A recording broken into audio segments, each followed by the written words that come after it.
Non. Dehors.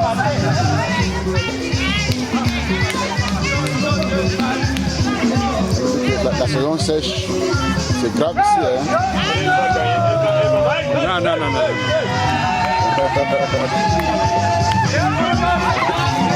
Il y a l'homme ici en bas.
De la Journée internationale des droits des femmes au Comité national olympique et sportif du Cameroun.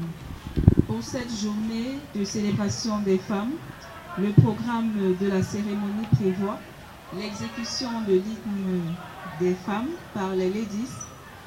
Travers les nations et partout dans le monde, les femmes doivent être libérées. Ne plus rester dans l'homme, ni laisser quiconque, et que règne la vraie égalité. Chantons partout en l'honneur des femmes, et que l'écho de cet hymne ne cesse jamais. Chantons partout en l'honneur des femmes, égalité de veuves, mari et père. Chantons partout en l'honneur des femmes, et que l'écho de cet hymne ne cesse jamais. Chantons partout en l'honneur des femmes, égalité des veuves, mari et père. All across the nations, all around the world, women are longing to be free, no longer in shadow for society's hand, but side by side in true equality. So sing a song for women everywhere. Let it ring around the world and never cease. So sing a song for women everywhere.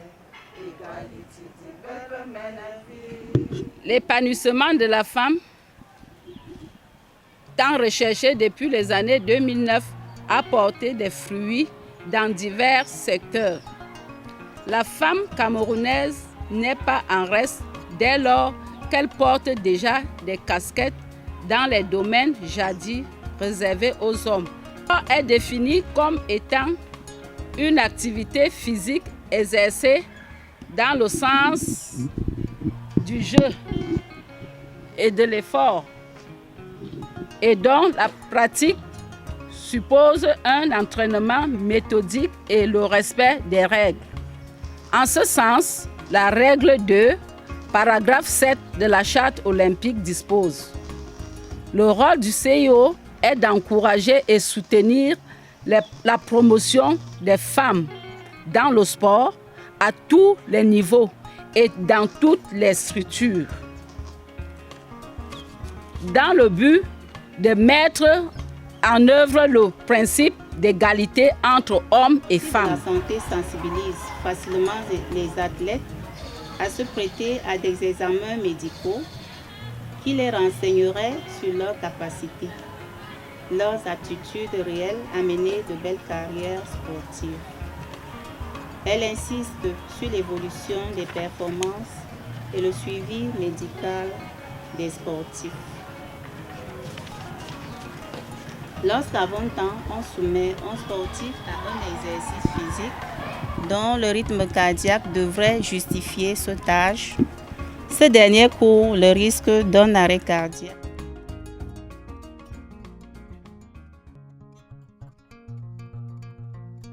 To do athletics because then you have to run to be very fast. So in anything in life that I'm doing, I have to run so that I'm a champion. And it has equally coined my way of thinking. I had to do volleyball. It has to permit me to do jumping, handball, to be able to be very agile.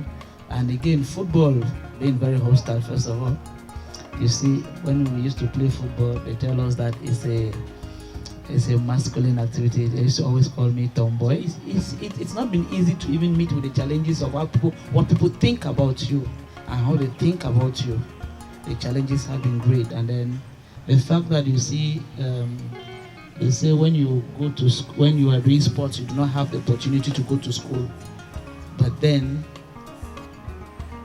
if I look back with most of those I started playing soccer with, because that was my first game, my first choice. Most of them are dropouts. Most of them never completed school. And I remember when I was called up in the national team in 1991, I was to write the GC ordinary level. And my father said, "You are not going anywhere." I said, "This man must be a fool. How can they call a child into the national team and say I'm not going anywhere?" I ran away from school being a boarding student because I wanted to come to here only and play. But then it was not easy. I couldn't come because I was equally afraid to be beaten. And all of us who were called from the Northwest, 5 of us were called. 4 of them till date have not been able to have their GC ordinary level. But today I have a doctorate because you have economic power. That one I cannot talk much about it because I've been very unfortunate in that light. Because even though I win, I'll have to tell you that I am 12 times Cameroon champion in table tennis, quadruple Central African champion in table tennis, African champion. I've been to the Olympics. I've been to the World Cup, reserved for the best 16 players in the world in table tennis. I've been selected so many times in the football, judo, where I haven't been national coaches. But if I tell you that it has not been easy, I remember it is even the SG sitting here that had to intervene for me to get jersey. You will not believe that. It has been very challenging. But then you do not let go because you have not been given a jersey. Was I supposed to win just because I was not given a jersey? But in the course of putting your art into place, you are given some other attitude. And I equally remember that the frustrations were many. But then when you see people who are positive and want to take you to another level, they say keep your negative frustrations aside and think positive. And if I'm sitting here today and talking to people, it's because I'm able to accept positivism despite the difficulties.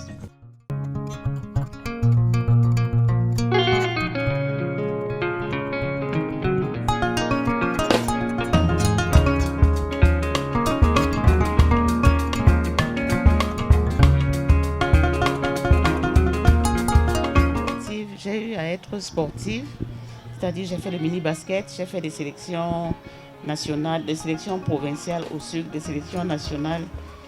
Et après, j'ai dû diriger. J'ai été une dirigeante aussi.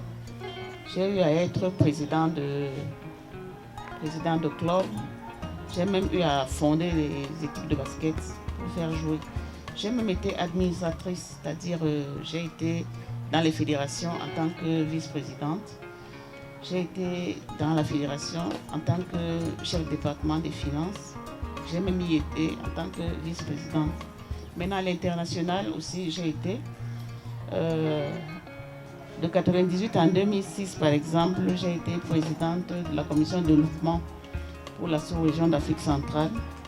Et depuis 2001, je suis commissaire technique FIBA Afrique.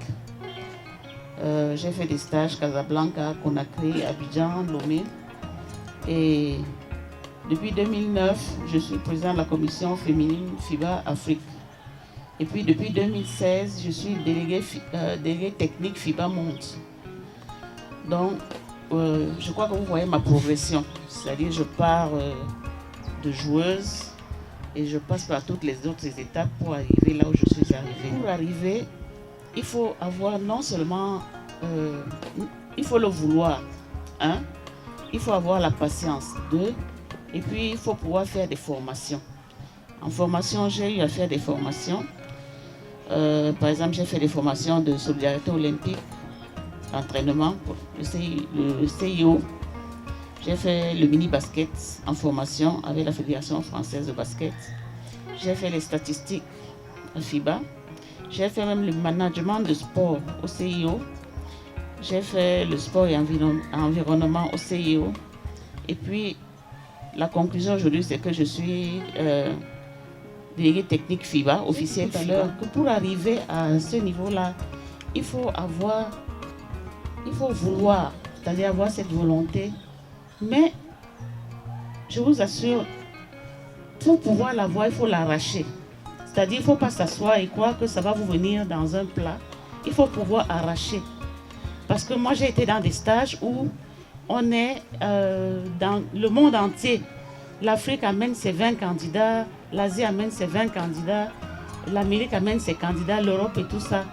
Quand vous sortez d'un stage comme ça, où vous êtes peut-être 4e sur 80 nationalités, je crois que c'est une fierté. Fierté pour vous d'abord, et puis fierté pour votre pays.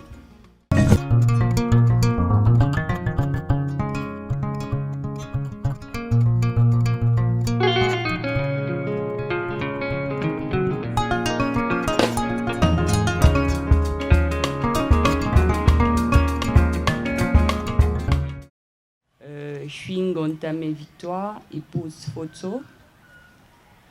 Je suis professeure d'EPS en service au ministère des Sports et de l'Éducation physique, à la division des études de la planification et de la coopération. Je suis à ma 10e année de service au ministère des Sports. Et je suis sportive de haut niveau. Je suis également olympienne camerounaise. Donc, j'ai participé au championnat du monde de volleyball 2 fois, en 2014 et en 2018. J'ai participé aux Jeux olympiques de Rio en 2016 et je suis championne d'Afrique de volleyball avec l'équipe nationale du Cameroun. Et présentement, je suis vice-présidente de la commission des athlètes de la zone 4. C'est un plaisir de partager mon expérience avec vous. J'ai commencé le sport dans sa globalité à l'âge de 7 ans. Ouais, parce que depuis 7 ans, je joue au football. À l'époque, il n'y avait pas encore le football aux Jeux universitaires. Et moi, je voulais faire les Jeux universitaires. C'est comme ça que je rentre dans un centre de formation de volleyball où je me forme. Le centre dans lequel je travaille aujourd'hui, où je suis l'une des coordinatrices. Je me forme au volleyball et c'est comme ça que j'y reste. C'était une histoire de cœur. Et grâce au volleyball, j'ai eu beaucoup de choses. J'ai voyagé dans le monde entier. J'ai rencontré des personnes formidables. J'ai eu des expériences inoubliables. Le sport m'a permis d'avoir mon boulot. Le sport m'a permis d'avoir un époux, parce que mon époux, je l'ai rencontré à l'INJS et nous sommes promotionnés. Et voilà, j'ai fondé une famille grâce au sport. Le sport me permet de rester en santé parce que depuis que je pratique le sport de haut niveau, je tombe rarement malade. Donc, pour vous dire que les dames, le sport, nous qui sommes dans le sport, nous avons la chance que beaucoup d'autres personnes ne connaissent pas. Le sport est magique, les dames. Si vous ne vous êtes pas encore mises ou si vous avez arrêté, il est temps de recommencer parce que ça nous permet de garder la forme. Je veux rappeler à tout le monde ici que quand nous allons à l'école, les femmes sont sur les mêmes bancs que les hommes. suivent la même formation que les hommes et parfois sont meilleures que les hommes. Alors je pense que si une femme décide de se présenter à un poste de responsabilité, c'est qu'elle est consciente de pouvoir faire le travail qu'on attend d'elle.